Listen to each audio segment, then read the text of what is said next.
Indochino is North America's leading made-to-measure menswear company. Make an entrance in personalized suits and shirts made to your exact measurements in a wide selection of high-quality fabrics, colors, and patterns. And with the lowest prices of the season and free shipping, there's no reason not to enjoy the holidays in style. This week, get Black Friday pricing by using HQ for 70% off the regular price of a made-to-measure suit with free shipping. That's Indochino.com, promo code HQ for 70% off.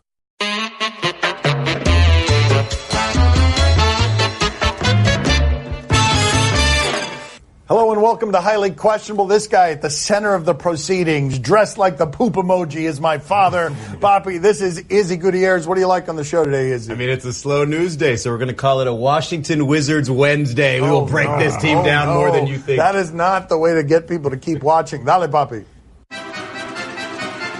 Does adding Dez Bryant actually make the Saints better? 1-year contract. He didn't want to go 2 years. He wants to prove himself. That's the best kind of Dez Bryant. Now, keep in mind, he fell precipitously. He was not a number one receiver last year. Toe problems were a part of that. But he will be like their fifth or sixth best skill guy. And if you've seen the precision of Drew Brees, a precision unlike any we've seen in the sports, check out Sports Science and the idea that he was going up against an Olympic archer from 20 yards and was more accurate than an Olympic archer with a bow and arrow. Drew Brees will make anyone better. I'm just here for the meetings in the hallway between Dez Bryant and Assistant General Manager Jeff Ireland, who once asked Dez Bryant if his mother was a prostitute.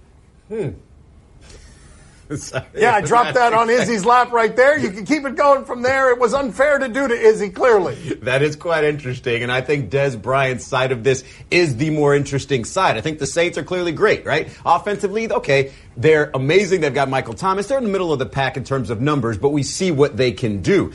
For Dez, this is the perfect place to sort of prove himself, because we're going to find out whether in Dallas he wasn't really open or if Prescott couldn't get him the ball. We're going to find out if Tony Romo retiring was the real reason that Dez dropped off from a number one receiver, because Drew Brees can get you the ball anywhere. You don't have to be that open. So if I'm Jerry Jones, I'm watching this second half of this Saints season closely, watching Dez Bryant and maybe pulling away that extension from Dak Prescott the way this guy pulls back on handshakes. Well, if he plays well with the Saints should trade him to the Cowboys for a first-round pick. They could do that. That's the way to do it. That is the way you do it. That's right. You could get him. The Cowboys would do that. Draft him twice. Dick Duke just break college basketball. We've never seen what we saw yesterday, which is a John Calipari team losing that way. And now he's talking about experience instead of talent, because Duke has got all the talent. And I am here for a circus show of Duke basketball, already hated, one of the few national teams in the country, also playing the Kentucky style of one and done better than Kentucky can play it. I don't know what you would have needed to be impressed by this Duke team that wasn't shown to you last night, because they ate up Kentucky in the paint. And the idea that this team was ranked number 4. We talked to Reese Davis about this on the radio. He said, let them play a game. Well, now that game has been played. That team should not be number 4. It seems almost unfair. You've got a Kentucky team that's ranked number 2, that had a good offseason, that played in the Bahamas, got these grouped together, and they lose by 40 points to Duke, which is doing it via the same formula. It just goes to show you, as Calipari said after the game, they're just better. And R.J. Barrett looks like he can do anything on the floor. Cam Reddish would be a superstar by himself on any other team. On this one, he's the third option. And man, Zion Williamson, he is must-see TV. He's the guy you're going to watch college basketball for if you don't have a dog in the race here. I think Duke didn't necessarily break college basketball. They actually made a lot more people want to watch it for the rest of this year. One of the reasons I'm looking forward to this, and you don't want to hyperventilate or be prisoner of the moment, but can this be a Fab Five type of phenomenon? Can it be UNLV going undefeated for a little while? In this new structure where we're going one and dones, this team has come out of the box as impressively as you possibly can. I'd like to see them ride it for a while and see if they can indeed be one of these super teams that we're rooting for and against when the finals get around. 118 points? If I were John Calipari, I would ask my players for a refund. Come on, man. We can't keep apologizing for this joke he's been making for 8 years. Duke's players are more expensive.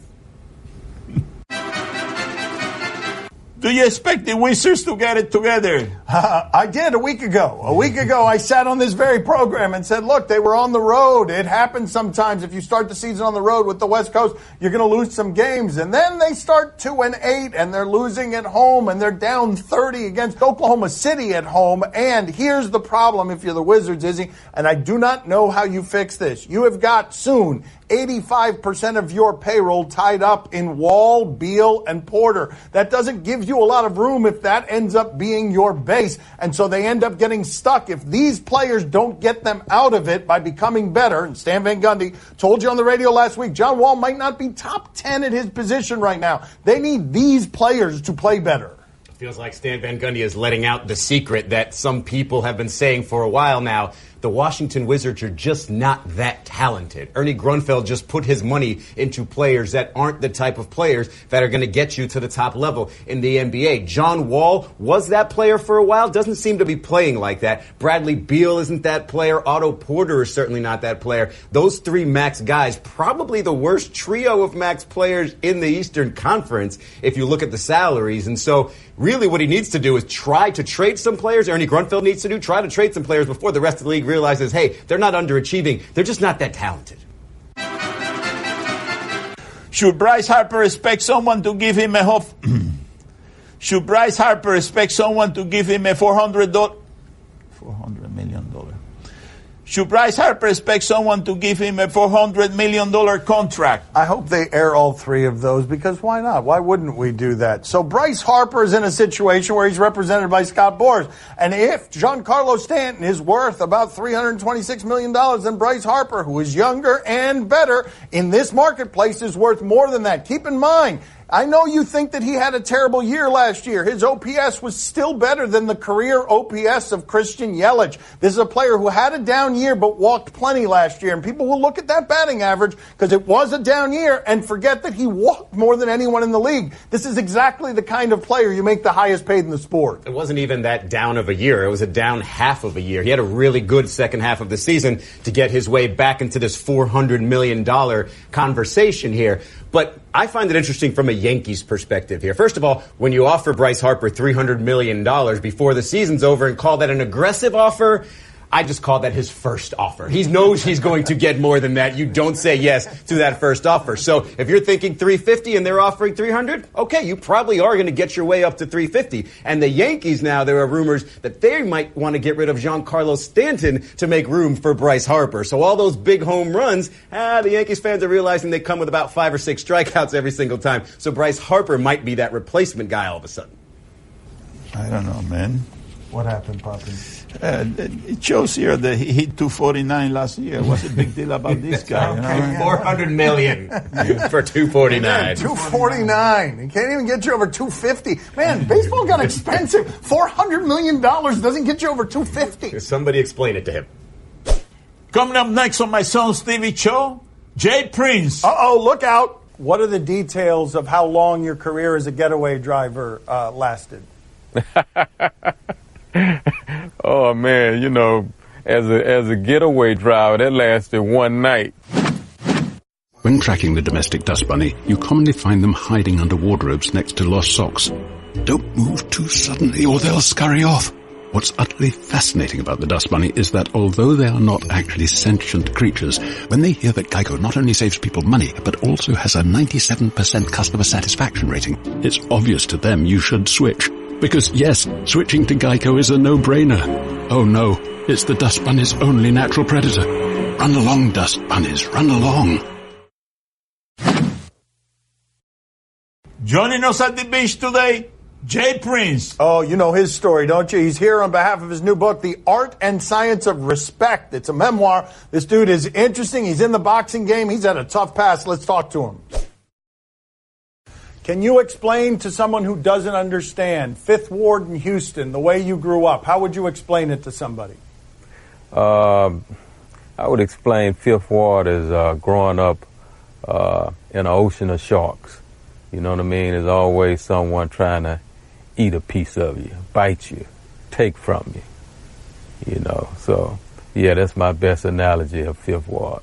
But you were the biggest of the sharks, were you not? Or was that not always so? No, everybody started off a minnow. I was a minnow trying to stop myself from being eaten alive many a days, and I figured out how to survive amongst the sharks and wolves. Can you explain it to us? How did you figure that out? Because it ain't an easy thing, but you have survived it. Yeah, I'm a little guy, right? So walking to school, a lot of bullies, a lot of different people wanted to pick on me. So I had to figure out how to use my mind over matter. I had to figure out how to use my mind over muscle. And I ultimately figured that out and discouraged a lot of them. Your father was a disciplinarian, right? Yes. What can you tell us about that? How much of a disciplinarian was he? Oh, man, he was almost like a drill sergeant. He taught me a lot of principles where respect was concerned. I come out of a household where I had to say, yes, sir, no, sir. He taught me structure. I had to make my bed up when I got out of it. It was a lot of things I had to do, work. You know what I mean? He put a good work ethic in me. So he gave me a lot of things that helped me out in life. How many times did disciplinarian drill sergeant Dad kick you out of the house?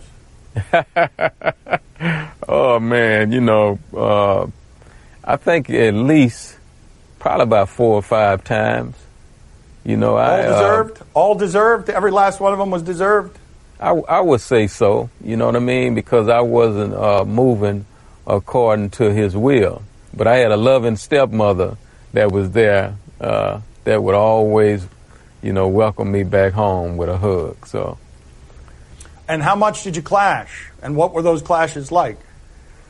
Well, we clashed kind of quite often because I actually went to live with him when I was in the 10th grade. So a lot of these things I wasn't accustomed to. But I went to move with him because, I promised my mom I would finish school. I actually wanted to stop school in the 9th grade because I felt like I knew enough. But she asked me to at least graduate. I gave her my word. And, I had to deal with the consequences and sacrifices of my father in his place. You have had a rough and interesting life. What do you think is the most interesting part of your story? Well, I have a whole lot of interesting parts of my story, but, one of the most important ones to me was my transition from the streets to corporate America. And, that simply means I decided to focus on longevity, the big picture of life, and not be involved with things that could take my freedom away. And that transition is what saved my life, and, it's something that, I prayed for, even in the midst of, being with the sharks, the wolves. I always prayed and, asked the Lord, before you take my freedom of my life, give me a sign, give me a warning. And in my early 20s, he gave me that sign, he gave me that warning, and I was obedient to it, and I never looked back. What do you remember about the specifics of that warning? Oh, a whole lot of specifics. One is clarity on the risk that I was taking could cost me my very freedom and take me away from, those that I love the most, my kids and my family. So just the reality of the possibilities of that sinking in caused me to, realize and say, oh, it's not worth it. What are the details of how long your career as a getaway driver lasted? Oh, man, as a getaway driver, that lasted one night. I was a senior. No, I wasn't even a senior. I think I was a sophomore in school, and I saw everything before it took place, and I immediately, rode home, and I was done with that getaway driving business. That's it. It was your career lasted just a few hours. Yeah. Where that was concerned, I was done with that. What do you have for him, Papi? Yeah, I understand that you own an island. Is that right? Oh, an island. Yeah, I actually have 2 islands. Two? 2 islands. Wow. 2 islands, that's right, because why would you just have one? You should have 2. What can you tell us about them? Yeah, what's the best part of having one of those things for yourself? All for yourself. Yeah, I mean, the tranquility that goes along with them, the privacy, the tranquility, I never saw darkness in the stars, the way I see them on that island along with the wind, the water. It's a beautiful place to open all of your brain cells and think. So you don't have to worry about somebody next door to you bothering you, That's right. That's the nature of a private island. You don't need to bother with neighbors. Jay Prince, that was a follow-up question. Thank you. We appreciate it, sir. Hey, appreciate y'all. Gracias, Senor Prince. All good. Appreciate you. Hey, college football fans, Kirk Herbstreit here. Whether you're home gating or tailgating this season, score big on Game Day Eats with Eckridge Smoked Sausage. And now you can enter the 2019 Road to the National Championship sweepstakes. You can join me at the College Football Playoff National Championship in Santa Clara, California for a chance to throw to win $1 million. To enter and learn more, visit EckridgeFootball.com. No purchase necessary, void where prohibited. Sweepstakes ends 12/20/18. Contest rules online. Highly questionable. This broadcast from the Clevelander Hotel on beautiful South Beach, Miami. Time to play the game that appreciates good ball movement. Do you question? Basketball, I hope. You give us topics and events, we question them. I think that was a joke about Charles Barkley not wearing underwear for 10 years.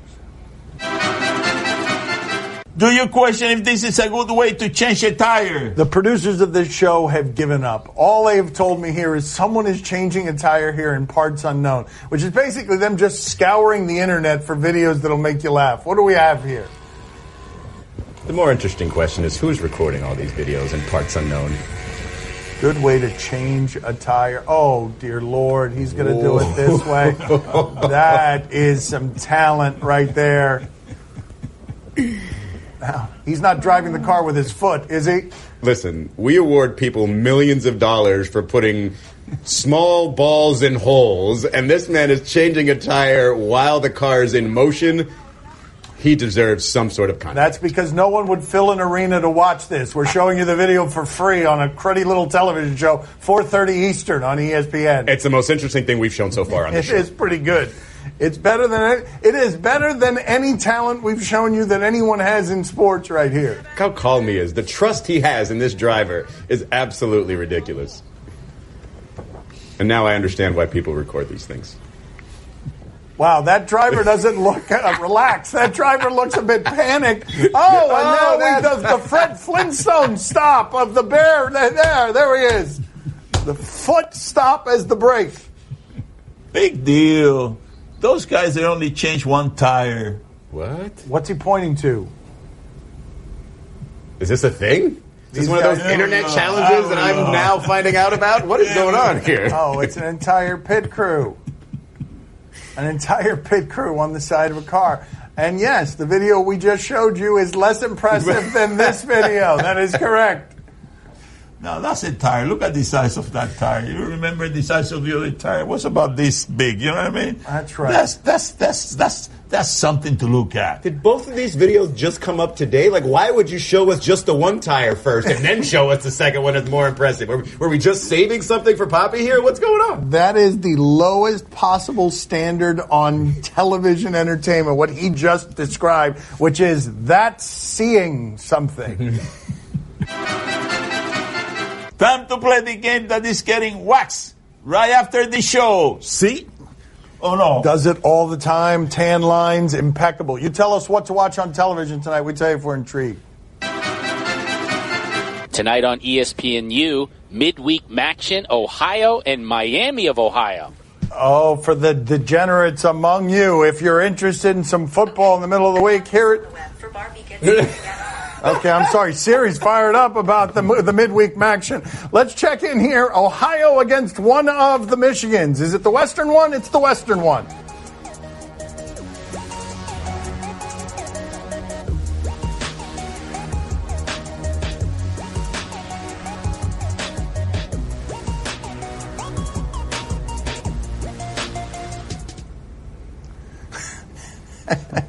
we have stopped trying to produce good television. Izzy, are you intrigued? I mean, we're not doing ESPN any favors by promoting that game by showing you a break in the action. We're trying to sell Maction, and we're promoting a break in the Maction. 45-7. What kind of Maction is that? How about you, Papi? Are you intrigued? Oh, see, I'm very intrigued. Oh, I love any place named Miami, so I'm picking Miami +5. That's it. I love the upsets. That's right. He loves the upset. On the money line, baby. Right. I can feel his nipples buzzing from over here. It's uncomfortable. There's an electrical current running through him, right through his nipples. You're both sick.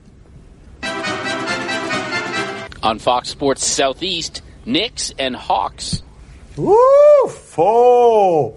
Pete! Ooh, that's the sound you make when something smells very bad. But let's check in with some recent play involving one of these teams. Vince Carter. Yeah, there he is, still being a young man, still doing the motorcycle. Now, that's not quite as high as when he jumped over Frederick Weiss, but he's got the same kinds of words for him, because it's that exciting when you're in your 40s and you do stuff like that. Izzy, are you intrigued? You know, I got to check, but I'm pretty sure the Vegas number for the Hawks was 3 wins total this year. They're already at that, so it's a hell of a season for the Hawks already, yeah. It has to be very low. Papi, are you intrigued? Oh, see, I'm very intrigued. You know why? Because the Knicks, they have one of my favorite NBA players, Ron Baker. You know, that kid is going to have a hell of a game tonight. You know, he's going to show the NBA that, you know, he got what it takes to make it big. He's going to go for about 25 to 30 points, and he's going to be the X factor in that game. Ron Baker, that's the guy I'm betting on tonight. He is averaging less than 1 point a game. But tonight, he's going to change on that guy. Tonight, he's going to be different. I can feel it. I can see it. 7/10 of a point a game. There are some games where he scores 0, and some where he scores 1, more where he scores 1 than 0, 0.7 a game. 2 words, Dan. But tonight. Tonight. That's the key. But tonight. He's going to buck every trend in the NBA. All right. Forget about the record books. This is going to be his night tonight. All right. He's got 1 field goal this season, Papi. 1. He doesn't get enough touches. That's all. You run the offense through him, and that's it. You have it. Right, you know? There you go. He's got an answer for everything. To defend for some reason. To cape up for Ron Baker. That's all the time we have for today. Thank you for watching. All right, bye. Last time he played the Hawks, 2 points, 4 rebounds, and 4 assists. Take that, Dan. That's right. He didn't get enough touches. What do you want the kid to do? A triple single. How often do you get those? That's right. You couldn't even get it out without laughing. A triple single. If you're a smoker, you know switching isn't easy. You've tried vapes and e-cigs. They just didn't deliver the satisfaction you expected.